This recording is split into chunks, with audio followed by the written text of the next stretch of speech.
Hello everyone, my name is Shambhavi. Hope you all are doing well.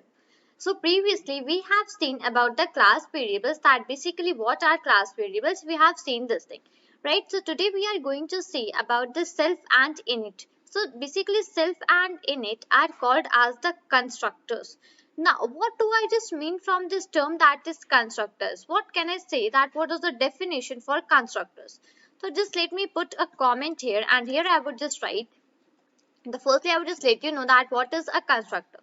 So giving arguments to a class is called as constructor. Okay, giving arguments to a class is called as constructor. So whenever we are giving any arguments to a class, whenever we are passing some arguments into the class, that is called as constructors. Now basically what do I just mean from the term that giving arguments to a class, that I would just show you with the help of an example. Okay, so for right now just pay proper attention towards the program which I am going to write now. Right, okay. So the first one is the self and second one is the init. We are going to discuss both of these today. Fine. So for that, what will be my first step? So if I'm just discussing about the classes, the first step would be to make a class. So I would be taking the same class which we have seen previously, so that you basically do not get confused in the term. So here I have taken the class, that is student. I would come down. I would make the class variable. So here I would make my class variable as number of subjects, okay, which we have done previously. So that is equal to 5. Let's say I just assign it a value as 5.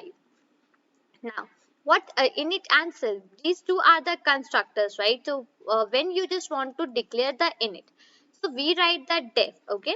Def is the function, underscore underscore init. And whenever you will use the init function, self will automatically be passed inside that function. Okay, now just keep this thing in mind. Whenever you are making a class and inside that class you are using the constructor that is init, so basically self will automatically be passed as an argument, as a parameter inside the init function, right?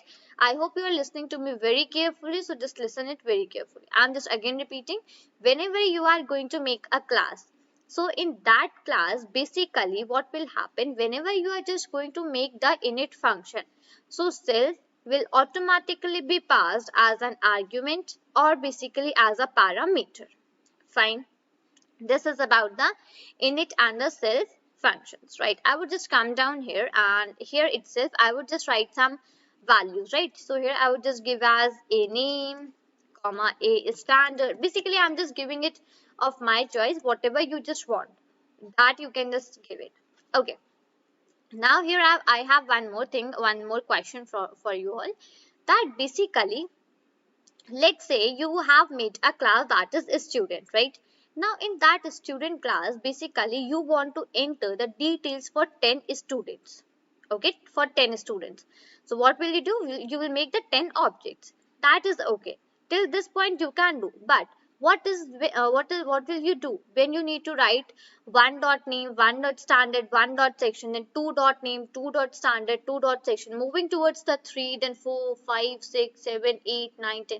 Will you be able to do that thing?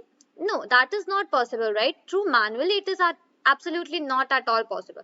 Okay, you can do it for 10. What about 20, 30, 40, 50? What about these numbers?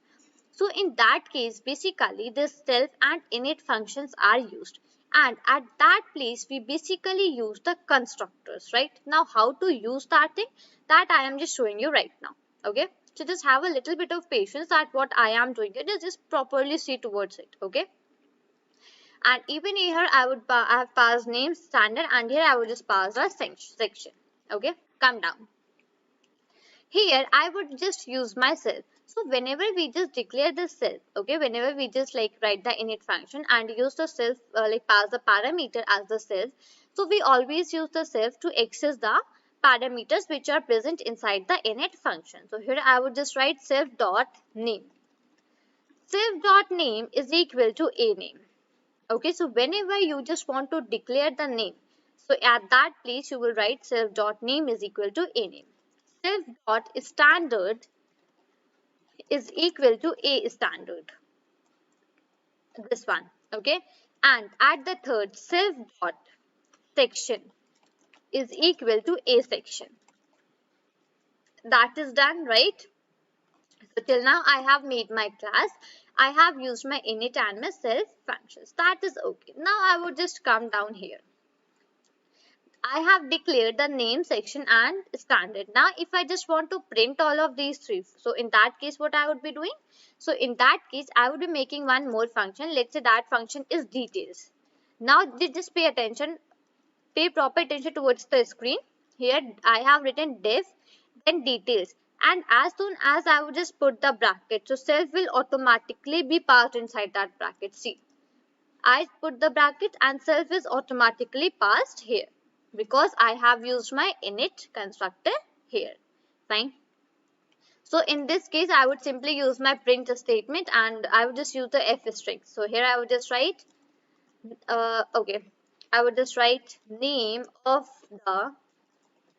the student is, and in the bracket what I would be passing? I would be passing self dot name because in that parameter only a name is stored, right? In this self dot name variable, this a name is stored, and a name is one of the parameters which I have argument which I have passed inside my function.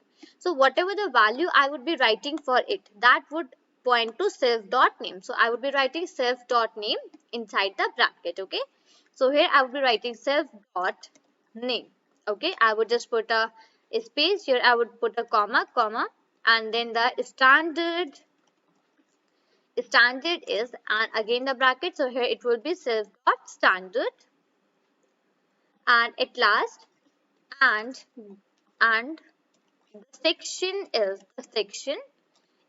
and in the bracket it would be self dot section. Okay, so self dot section, right? So here I just completed the sentence. I would just come back down here. Now I would just come down and now I would make the object for my class. Now just pay attention towards it a little more. Let's say I made the object that is 1. Okay, I would use the name of my class, that is student. Now inside this student class, what I would be passing? I would be passing the name, the standard and the section. So now I need not to write one dot name, one dot standard, one dot section. I need not to do that thing. Simply I would make the object of the class which I want, and inside my brackets for the class I would be writing all the details. Now here these details. What the details which I am going to write here, let's say that one is, first one is Ria, I would put a comma, first was name, second was standard, let's say 10th is the standard. Okay, and let's see the section, let's say section is A. Now where is this Ria pointing? This Ria is going and pointing to the A name.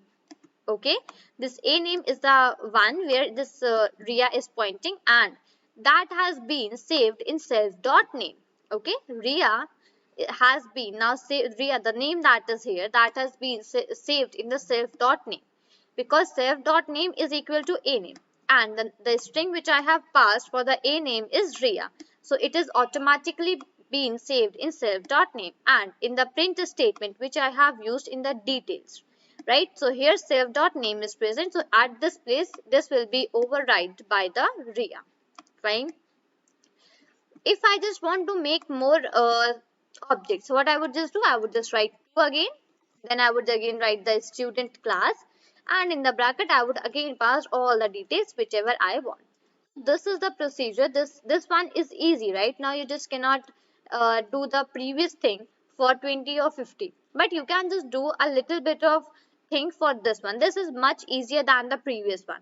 Okay, let's say I'm just making 2 here only. And now here in the print statement, if I just want to access the details, so I would just write print 1 dot details.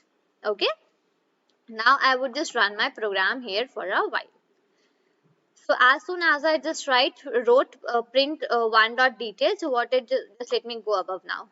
Okay, so as soon as I just wrote that print the details for the 1. Okay, just let me come down here and show you that I had printed here print 1 dot details, right? As soon as I just do that, so it is giving me name of the student is Ria. So check, in 1 we have written the name as Ria. Fine. Come to the second. A comma, standard is 10. So in Ria we have entered the standard as 10. And for the third one, and the section is A. So for Ria, we have entered the section as A. Fine. This is basically how you can just access these like things. And here you, if you just want to access only one element, then also you can just do that thing. So I would just comment the above one for a while here, and here let's say I want to access only one. I want to access only the name for the second object, where that is 2. So I would just write 2 dot name, and when I would just run this program, it will result me as the output as Seema, right? So Seema is the name which is stored in the 2, right? In the second object, Seema is the name that is stored. Fine. So this is basically how you can use the self and init functions. Now where I have made the constructor. Now just read the definition for constructor. Giving arguments to a class is called as constructor. And now check the line number 14 and line number 15. These two lines. Here what I am doing. Student is the name of my class, right? And inside that what I am passing? I am passing the arguments. So what I am doing? I am giving the arguments to a class, and basically this procedure is called what? This procedure is actually called as constructors, right? So I hope I just made this thing very clear to you about the constructors, about the self, and about the init functions, right? So I would just stop here for a while, and this is all for this video. Till then, thank you and take care.